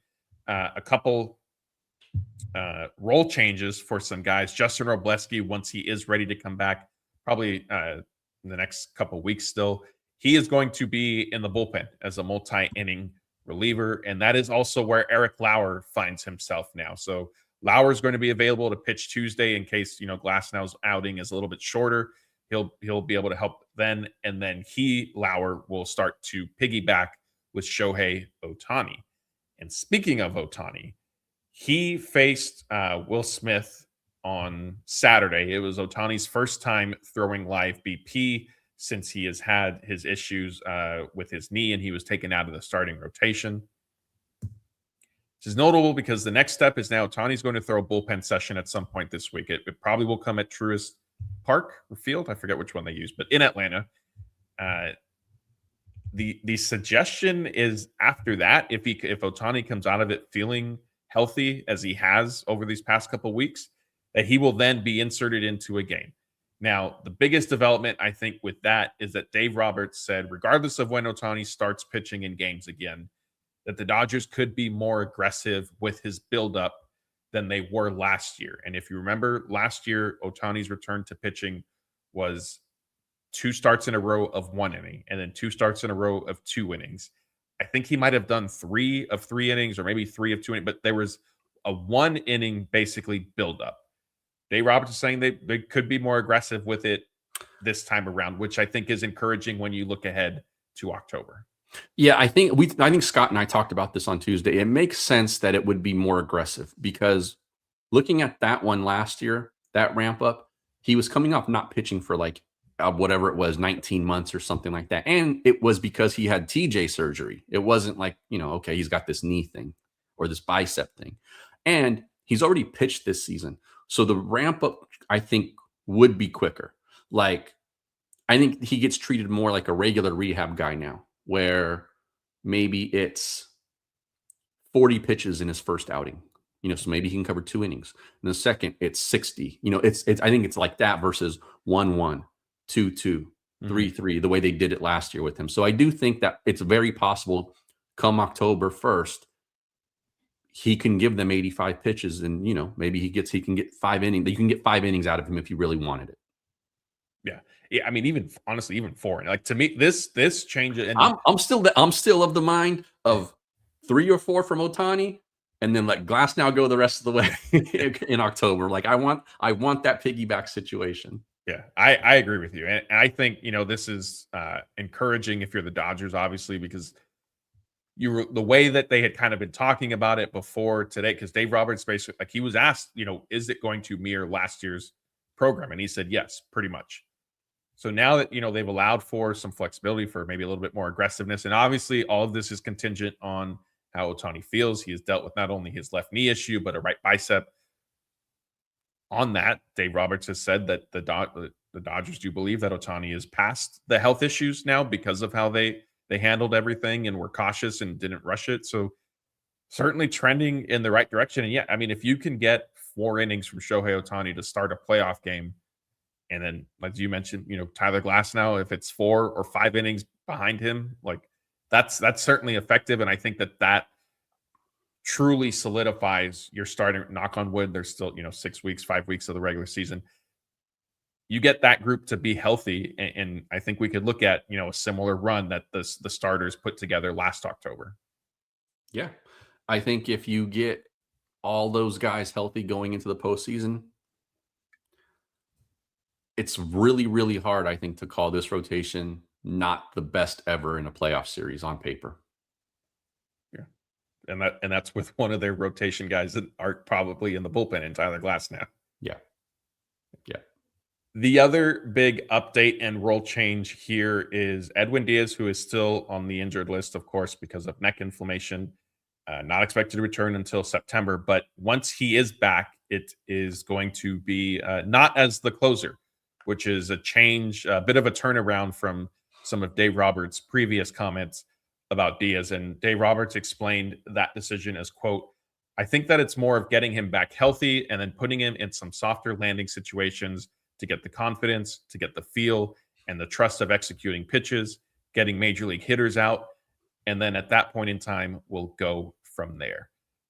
Anthony, any surprise here that Díaz, because he came back obviously from the elbow surgery and right away was thrown. There was no question about it. Dave Roberts said yes, once he's back, he's our closer. He was thrown into save situations, pitching on back-to-back days right away, and we saw what happened. Are you surprised that, given then what also Dave Roberts said before Díaz went on the injured list, that give me a better option type thing and all those those comments? What are your thoughts here?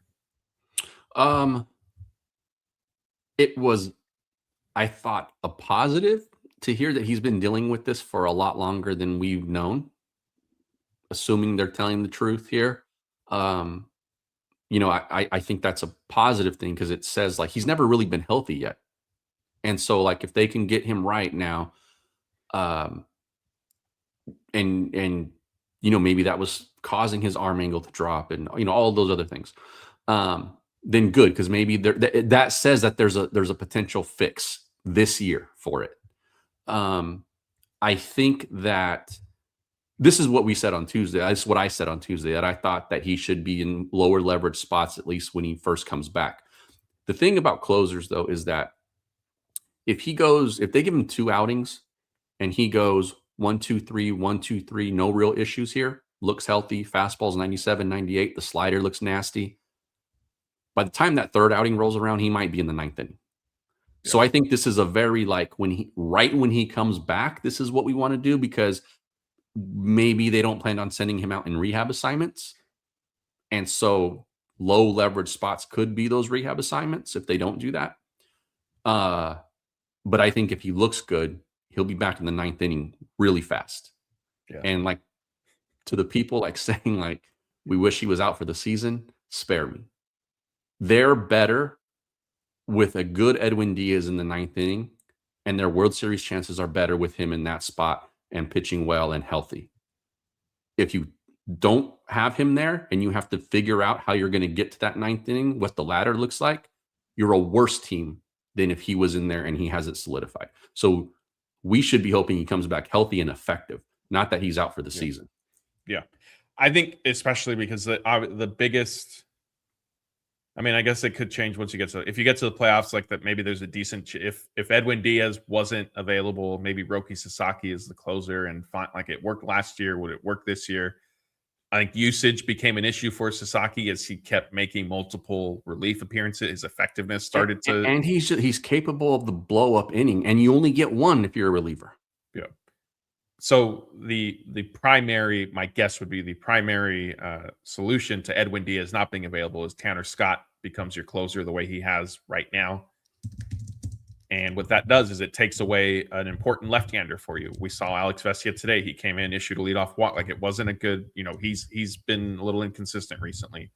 Jack Dreyer went through some of his struggles. So if you then lose Tanner Scott to kind of be, your potential fireman or your lefty, if you're facing the Phillies to run him out there to go up against Harper and Schwarber in a big, 6th inning or 7th inning, whatever it may be, like it starts to chip away at some of that stuff too. So yes, as you noted, the ladder you start building to the 9th inning starts to get a little shaky. So yeah, the Dodgers are better off with a good Edwin Díaz. And I saw somebody say there's not going to be a good. I mean, look, maybe not. Maybe this unfortunately is a lost season for Díaz.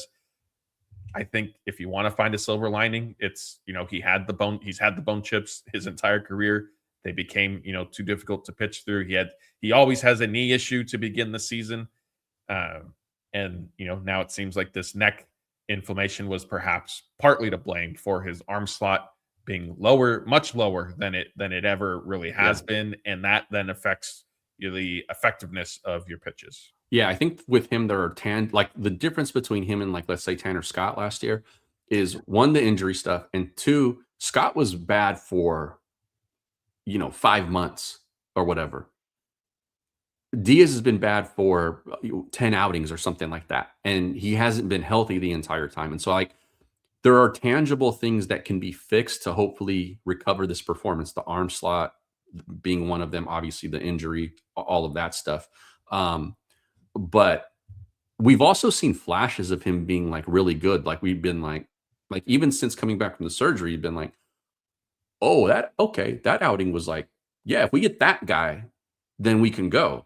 And then the next time, he gives up 2 runs or something like that, right? So he's shown flashes. It's just inconsistent, which is typical of a guy who is hurting. You might get those flashes, but it's not sustainable. And so if he comes back and it's sustainable, they are a better club. And I've said this for 2 Octobers in a row now for our audience is you manage bullpens very differently in October than you do during the regular season. In the regular season, you count innings. In the postseason, you count outs.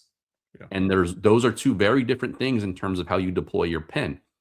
If you can take 3 of those outs off the table because you have a healthy, effective closer, you now only have to essentially get 24 outs.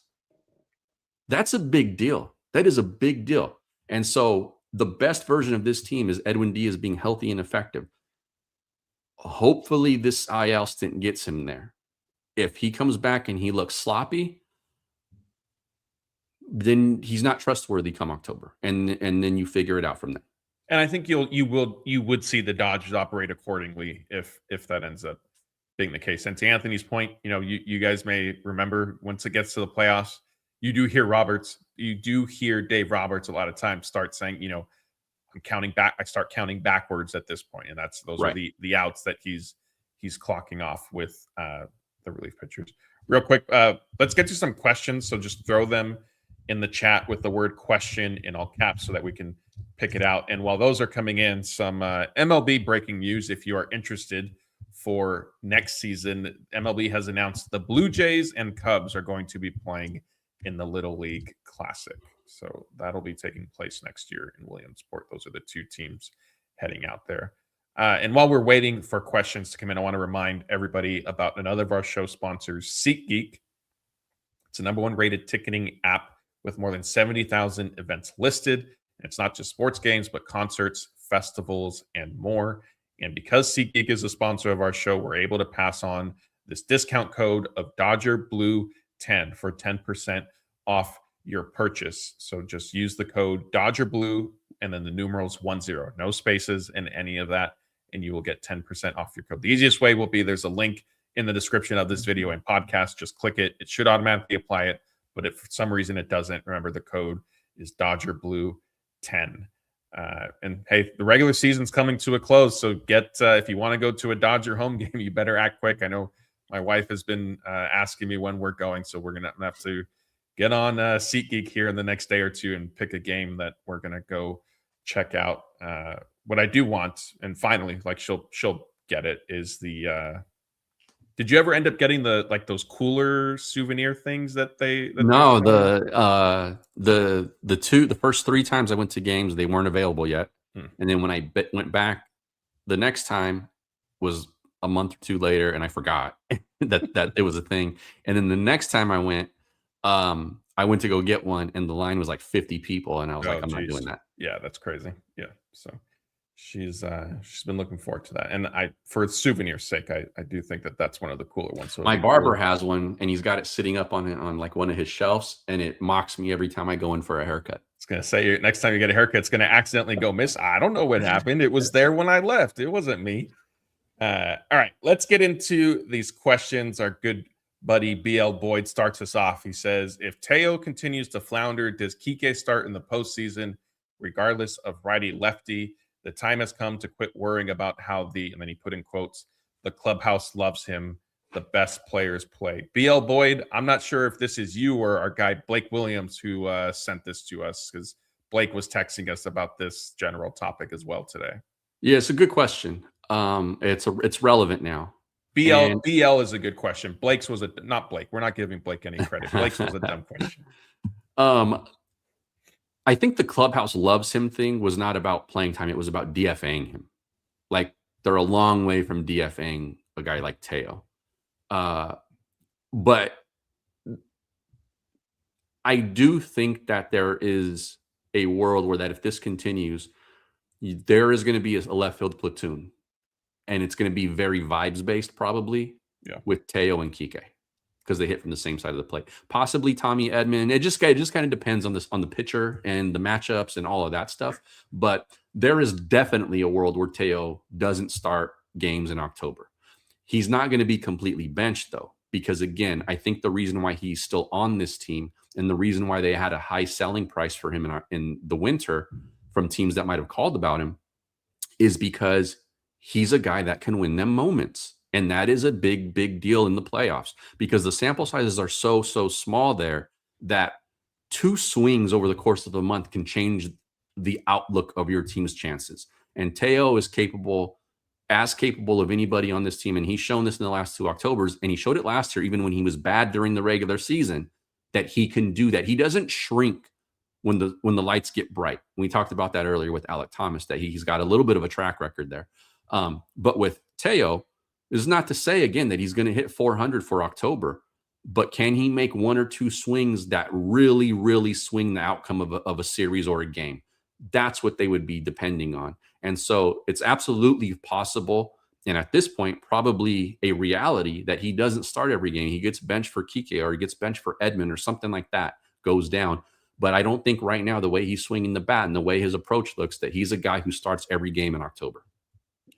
Hepatitis adds, I'm willing to ride with Teoscar 1 more October. This is where I'm at. I do totally agree. Absolutely. I think this is, sort of the last hurrah, if you will. And yeah, I mean, one swing can change a game, and you win that one game, and it could potentially, change a series. And that's what I think the Dodgers are going to count on. Yeah, and like this comment here says, Teo's moments come at 0.05% of his at bats.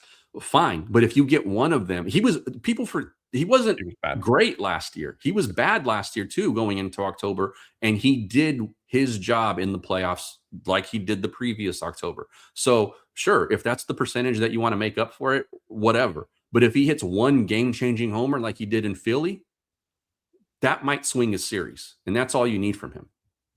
Yeah. BL saying that Teo's living off the 1 home run. Yeah, that acts like he didn't do anything in 24. Like he was a complete, he was not ass in 24. He was a contributing offensive player in that run. Yeah.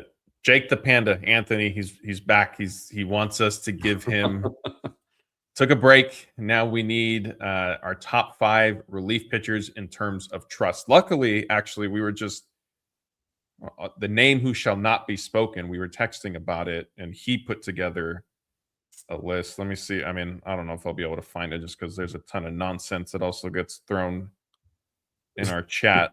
To our chat. Yeah. Yes. I mean, I'm having a scroll. Yeah. Oh, here we go. I thought Blake had Tanner Scott first, Brock Stewart second, Edgardo Enriquez third, Jack Dreyer fourth, Evan Phillips fifth, Vesia sixth. I responded that I think Enriquez might be second instead of third. And so then I would move Brock probably to third. I could see Brock or Dreyer. So Tanner Scott is clearly number one right now, right? Agree. And then the not consensus, but basically general sense we came to was anybody 2 through 5 could be moved more or less in any order. So for the sake of answering Jake's question, I will go Scott 1, Edgardo 2, Brock 3, Dreyer 4th, and I'll keep Phillips 5th.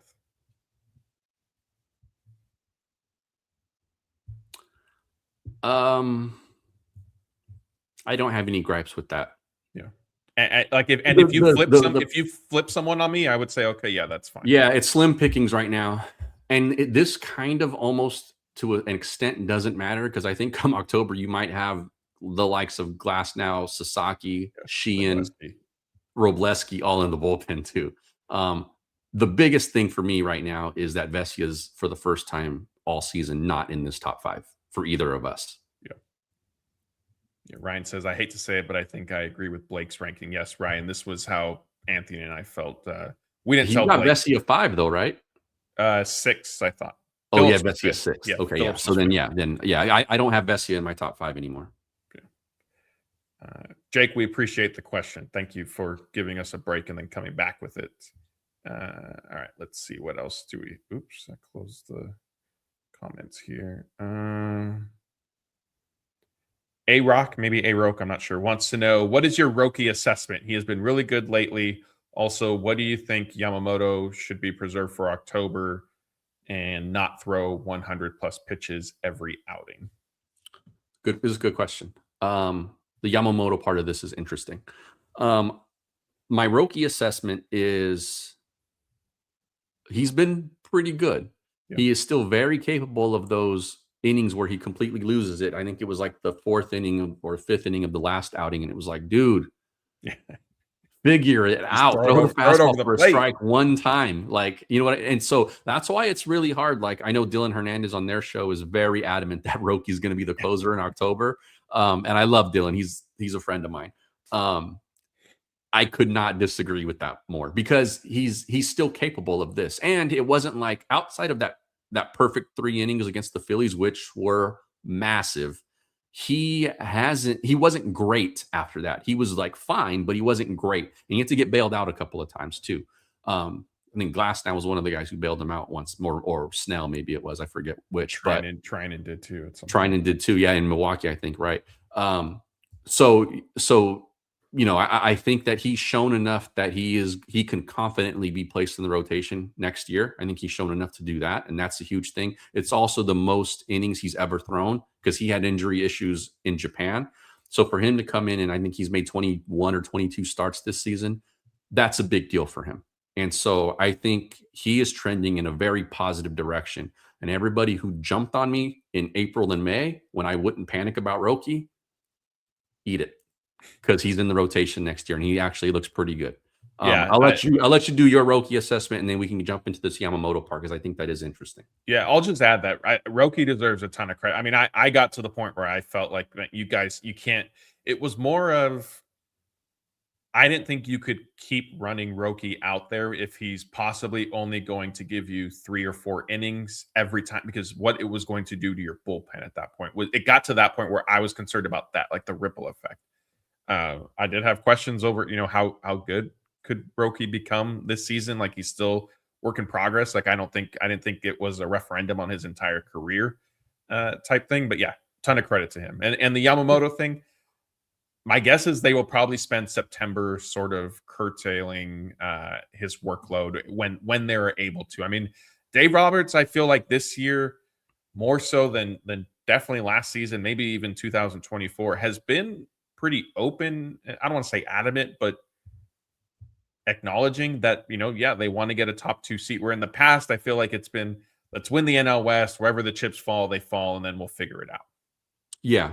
Yeah. I think that they start to reel him in a little bit in October, at least in terms of pitch count, or if it feels, if they got a 6-game lead over the Braves for the 2 spot, maybe he gives you 5 shutout and they're like, all right, we're done for the day, that kind of thing.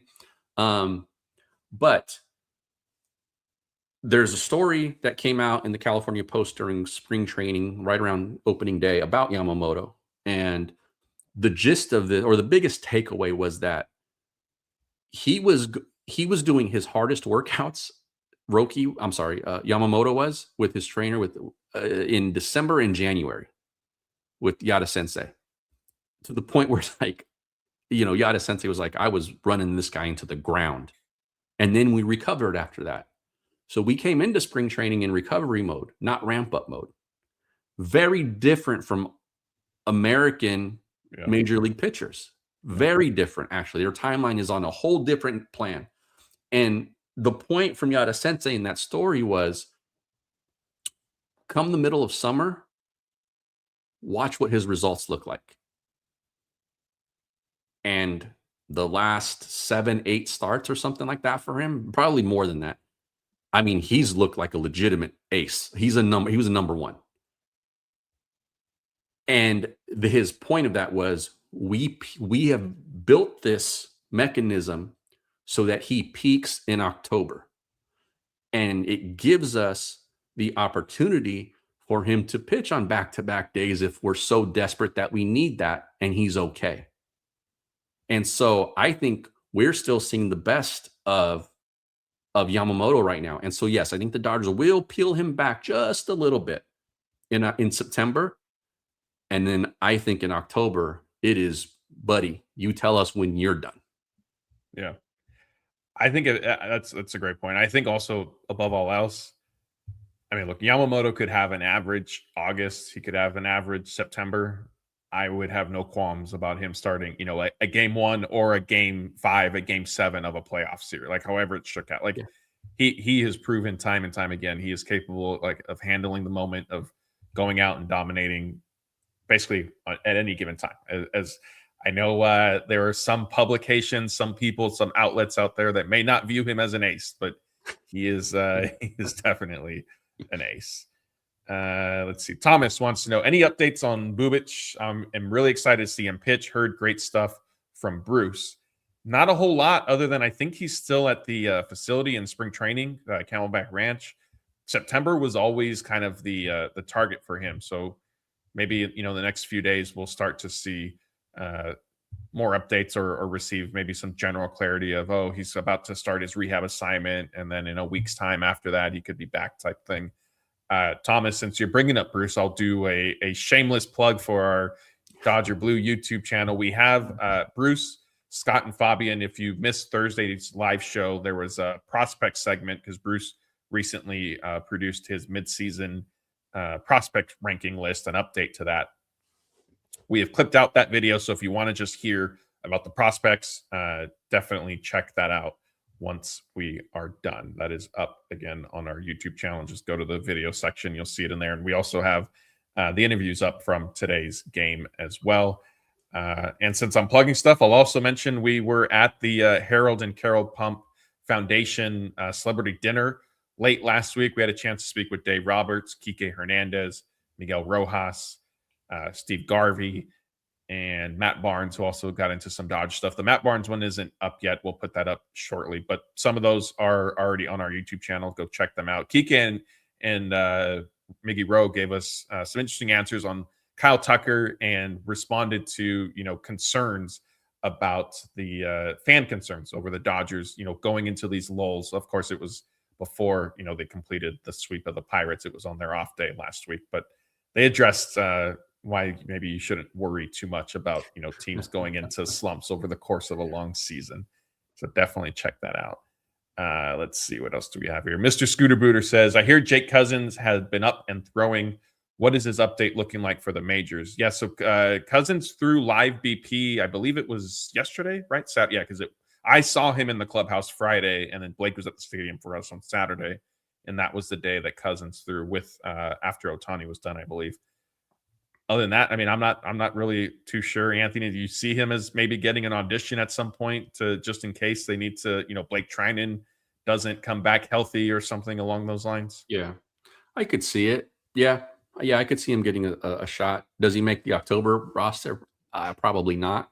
But a lot would probably have to go wrong. No disrespect to Jake Cousins, but yeah, at this point, like he's not necessarily somebody that they were earmarking a spot for. Right. Yeah. So, but yeah, I think we could see him this regular season. Otherwise, I don't think they'd be doing what they're doing with him right now. Yeah. All right. A few more questions here. As a reminder, if you have any questions, I know we're coming up on 2 hours here because we had a ton of topics, but we can stick around and answer a few more. Just start it with the word question in all caps.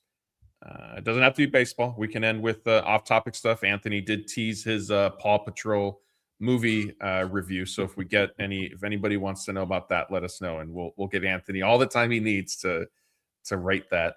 Let's see. We have a couple from Don Kim. Let's split them. The first one is: rather Milwaukee sweep Atlanta, but Dodgers get more breathing room for the second round bye, but forego first in the NL, or the Braves win tonight, so Dodgers only 1 game back of Milwaukee. Yes, we touched on this earlier. At this point,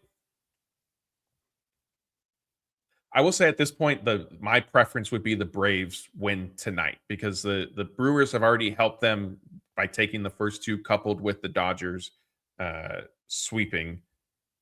So let's get, and I'm checking the score. The Braves are up 2-1. So if that holds, I think that's an ideal outcome tonight at this point. Interesting. I'm at the point where I would rather just Milwaukee sweep them and the Dodgers gain another game from where they were at this morning on that spot, because again, like I explained earlier, I think the importance from 3-2 or 2-3, however you want to put it, is way bigger than the importance between 1 and 2. Yeah. 1, there's no guarantee that the Brewers and Dodgers meet up anyway. True. And 2, the Dodgers didn't have home field last year and they swept the Brewers. Not that that's going to repeat itself, but I think it's just less important between those 2 spots. I think the big spot is not having to play in the wild card game, where you have 1 mid game and your season's on the brink. Yeah. Unless you happen to play the Cincinnati Reds again. No disrespect to those guys, but that. But I mean, I think the wild card teams are better this year than they were last year. Yeah. Oh yeah. I don't want to face Christopher Sanchez and Zach Wheeler in a potential 3-game series.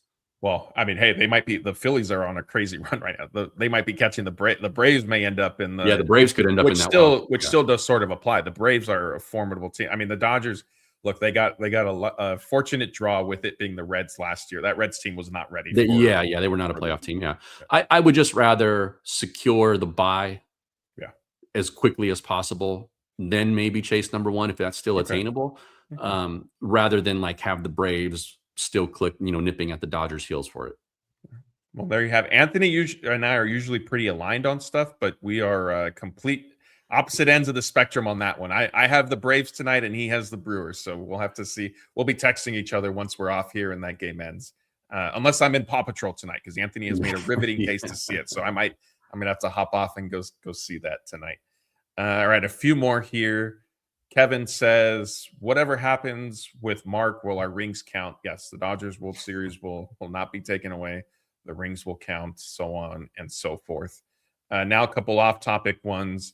Dong wants to know, this came in, I believe, when we were discussing the souvenir cup at the cooler cup from the stadium. Yeah. He wants to know if we would get the lunchbox. I actually just happened to see these today. Have you seen them by any chance? I have not, no. Okay, so let me try texting it to you. And as I'm doing it, I will answer that I did notice one of them, I think, had like chicken fingers in it. Another one that had a burger as well.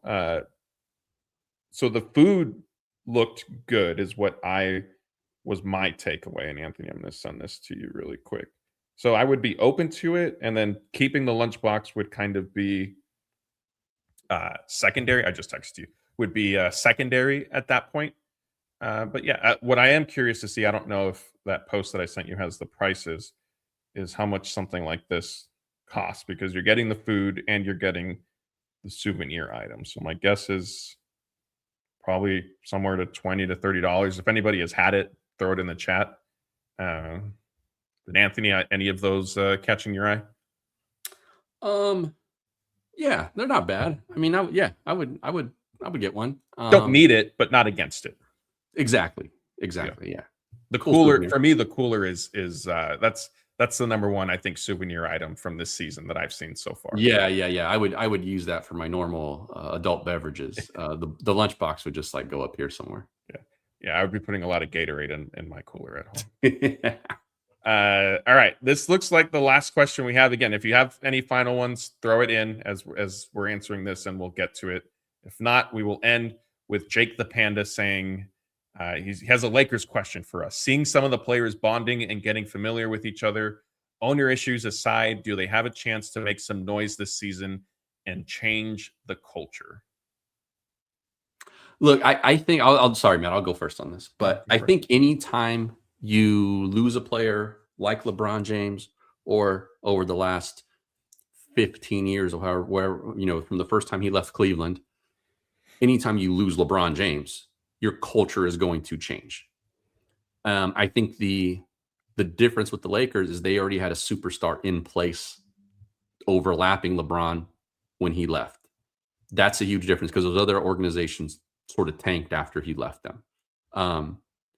And I think Luka has already started to set that culture, along with Austin too. I think it's part of the reason LeBron felt however he felt, part of the reason with the whole Lakers shift and all of that.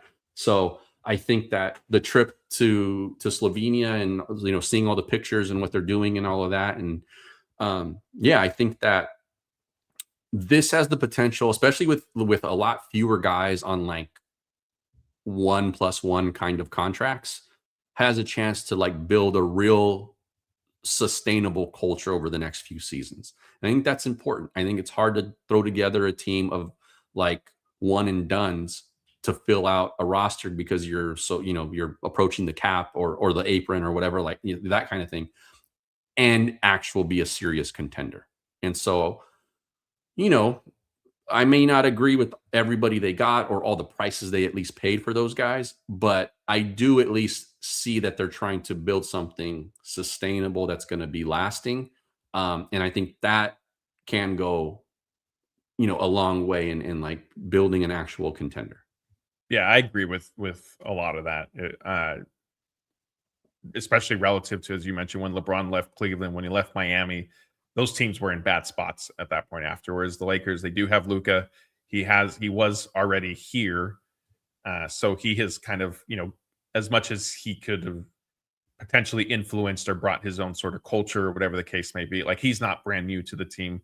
Austin Reeves has obviously been around for several seasons. So he's not a new face to the organization type thing. So that's a good foundation. I think the culture could maybe change in a positive sense from, you're not going to have now Rich Paul, whenever he goes on his podcast, he's going to be talking about the 76ers and their players instead of what the Lakers should be doing. Good luck with that, Philly fan. I think that's a positive if you're the Lakers. Real quick, I will say, from the ownership standpoint, we at that event that I said we got some of those interviews from, I also I was pulling double duty because there were some former Lakers coming down the carpet. So I was doing interviews for Lakers Nation. We haven't put them up yet, but they will be up this week. And Robert Horry flat out said, players don't really care about that stuff. As long as they know the paychecks are going to be cashing and coming, that they're fine going out there and focusing on the locker room and what's happening on the court. And they let everything else sort of take care of itself. And I do think that is going to apply here. Luka came out right away with some stuff about the Lakers and being committed to the franchise, even out, as the sale from Mark Walter to Bob Iger and Kushner. Josh Kushner. Even when I was writing for I had to double check that I had the right J there. So yeah, things I think on that. Hopefully the team won't necessarily be too impacted by some of that stuff that's happening, and ideally it's resolved before opening night. Like they still have a full month and change, 2 months. Yeah, I hope so. Jeannie needs to give it up. Like read the writing in the room. Like read the room. Read the writing on the wall. Like give it up. Yeah. Ryan's saying that he loves beef. Ryan, I don't know if you've seen the news recently. We might all need to lay off steaks and cheeseburgers for a little bit because it's questionably being sourced these days, I think. Anthony, we need some clarification. Foxy wants to know why you wouldn't give the lunchbox to your daughter and just stash it up there. I took it as like your daughter would occasionally use it, but it would probably just end up on the shelf more times than not. Well, she's in pre-K, and so we pay them to they have their own, like they have a cook there that feeds the classrooms and stuff like that. So that's where she gets her meals at school from. So no lunchbox needed for now. There we go. So it would be stored away maybe for future years. Yeah, we'll knock the dust off of it in a couple of years. And hey, maybe at that point, maybe the Mark Walter would have sold the Dodgers, or maybe he wouldn't have, and we'd have to revisit that. All right, that's going to do it for today, Anthony. I don't know about you, but I knew when we were putting together the plan that we were going to be in for a marathon one. I don't think this one is my fault. I don't feel like I dragged anything out. I think we just had a ton of topics to cover. Yeah, we did, and I know I was going off a little bit. I was emptying the clip on the Mark Walter situation, so you can put like 20 minutes of this on me easy. There we go. But hey, the important thing is we had a ton of great discussion throughout this. I was watching the chat. People were enjoying their days. It helped that the game today was relatively quick too, under 3 hours. Yeah, and during the day. Yeah, 1:10 start. Yeah, because all good stuff. So again, a big thank you to everybody who joined us for this live post-game show. As I mentioned, I know that we have gotten positive responses to moving them up to right after the game's end on Sunday, and so we will try to stick to that as much as possible. We also don't want to alienate Fabian, who is gracious enough to come on these and when he has time with his schedule, so we want to make sure we keep him involved as well. And if you missed it, he was on with Anthony and Scott on Tuesday, right? He did it with you guys, and then he was back with Scott and Bruce on Thursday. So we appreciate Fabian for accommodating us. Raz is saying Blake is probably at Disneyland. I can tell you that Blake is not at Disneyland today.